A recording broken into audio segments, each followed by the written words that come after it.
ప్రజా ఫిర్యాదుల పరిష్కార కార్యక్రమంలో అందిన అర్జీలను నాణ్యతతో పరిష్కరించాలని జిల్లా జాయింట్ కలెక్టర్ రాహుల్ మీనా అధికారులను ఆదేశించారు. సోమవారం కాకినాడ కలెక్టరేట్ వివేకానంద హాలులో నిర్వహించిన ప్రజా ఫిర్యాదుల పరిష్కార కార్యక్రమానికి joint collector Rahul Meena, DRO doctor D. Thippenayak, CPO P.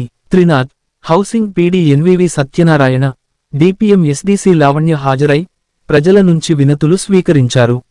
ఈ అర్జీలను ఆయా శాఖల అధికారులకు సూచిస్తూ వాటిపై త్వరితగతిన సమగ్రమైన, సంతృప్తికరమైన పరిష్కారాలు అందించాలని అధికారులను ఆదేశించారు.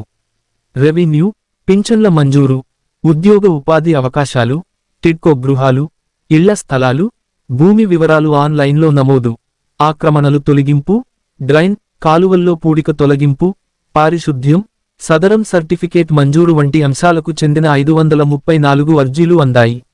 ఈ సందర్భంగా ఆయన మాట్లాడుతూ ప్రతి సోమవారం ప్రజా సమస్యల పరిష్కార నిమిత్తం నిర్వహిస్తున్న ప్రజా ఫిర్యాదుల పరిష్కార వేదిక కార్యక్రమంలో అందిన అర్జీలను క్షుణ్ణంగా పరిశీలించి గడువులోపు పరిష్కరించాలన్నారు.